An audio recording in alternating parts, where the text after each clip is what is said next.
Is there danger hidden underneath your feet? A 60 Minutes investigation raising questions about the safety of laminate flooring sold by Lumber Liquidators. The CBS program reporting hundreds of thousands of homes across the U.S. may have Chinese-made flooring made with high formaldehyde levels. Lumber Liquidators denies the report and says it stands behind every plank. Here to weigh in, Denny Larson, the executive director of Global Community Monitor. He was in that 60 Minutes piece last night. Tom Kreitler, the host of Money Pit, and Dr. Mitch Gaynor, an oncologist at Cornell Medical Center and author of the soon-to-be-released book, Gene Therapy Plan. Welcome to you all. Denny, I'll start with you. Let's talk about that Chinese product, the laminate flooring sold at Lumber Liquidators. What's the problem with it? Well, just as was reported last night, the problem is that there appears to be a lot of formaldehyde used in the glue that puts the laminate together. If you don't know, laminate is really like a sandwich. They take sawdust, they add glue, and they paste a picture of plastic on top of it. And inside the core of that board is a lot of formaldehyde based on more than 80 independent tests that we conducted. We couldn't buy, I mean, we tried. We tried to find a box that passed, and we couldn't find one. And couldn't find one. I want to play a little sound from that report. Listen to this.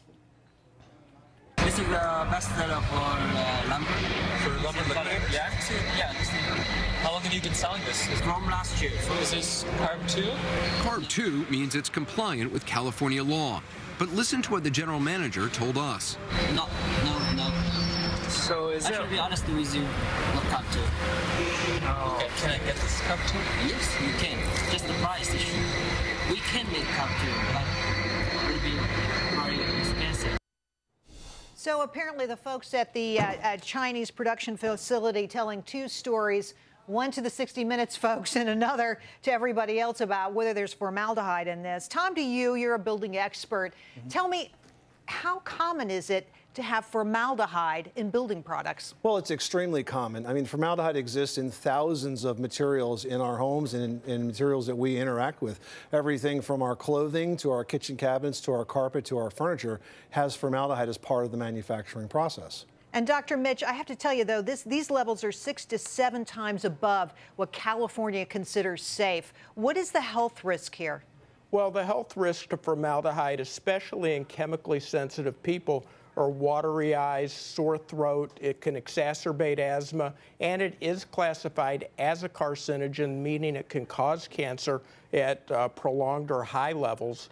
So it's concerning. So would living with this flooring constitute prolonged exposure? It depends. I think if people get the facts, it's important you can measure the formaldehyde level in your house with a number of different types of kits. So before I'd panic, I'd want to know what the formaldehyde levels were. If they're high, you can remediate it by increasing ventilation, getting an air filter, things like that. I want to read a response from Lumber Liquidators, the company that's been selling these products. Here's what they say. We believe that 60 Minutes used an improper test method in its reporting that is not included in CARB's regulations, that's the California regulations, and does not measure a product according to how it is actually used by consumers. Our laminate floors are completely safe to be used as intended. Denny, how do you respond to that?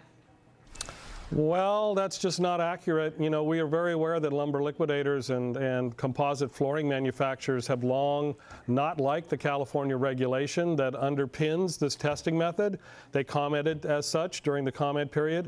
They lost that battle. Peer-reviewed studies threw that idea out the window. Then when this testing method that we used and followed, the CARB method, not something we thought up, you can go to the CARB website and read it. It's there.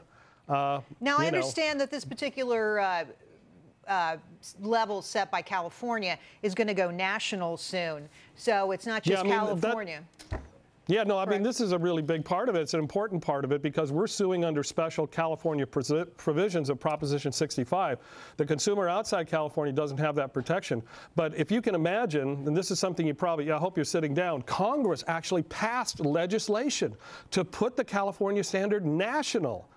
That's how much consensus there is on this, and that's we hope EPA moves. It's been sitting there for 3 years. All right, I want to get to Tom for a second because this reminds me of another scenario. This reminds me a lot of Chinese drywall at the beginning of 2000s. That's right. I went to homes in Florida that had this drywall that had been made in China, that was substandard. I mean, it was no joke. This stuff, it corroded copper throughout the homes. Air conditioning systems, jewelry, You name electronics. it. Is this another example of this? Well, look, there's many manufacturers that manufacture overseas. You know, you need to do strong oversight. And I think what Lumber Liquidators has said is they're certainly going to look into their oversight to make sure it's where it needs to be. But they've reported to me that this only impacted 15% of the flooring they sold. Yeah, this is a small but important part of what they sell. Doc, to you, there are tests you can do in your own home.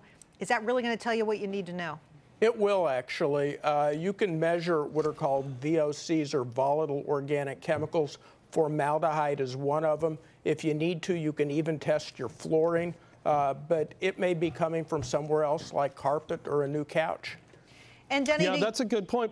Yeah, because if you just hang one of those formaldehyde passes in your house, it just tells you there's formaldehyde, and just noted, it's in all kinds of products. So really, the only way to do it is to look at the official carb test, which measures a lifetime of exposure, not just when you hang the badge, and follow the law. I don't know that the average person in New Jersey can go out and get a carb test, though, can they? It's $1,000. That's a lot of money.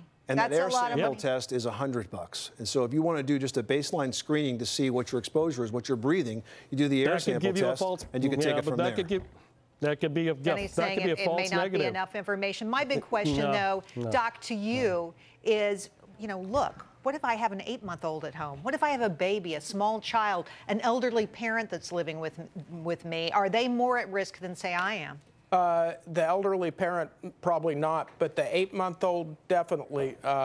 Children are less able to detoxify, and the carcinogens are more concentrated because of their low body weight. So that is more concerning, of course. All right, I'm going to wrap it here. This is a fascinating story. I'm sure we'll be back to it, talk more about this issue. Denny, thanks for coming on. Tom, good to see you. Thank you. Dr. Gaynor, a pleasure meeting you. Thanks so much for the help tonight, fellas. Thank you. Still a lot more to come this hour, including the latest fight to end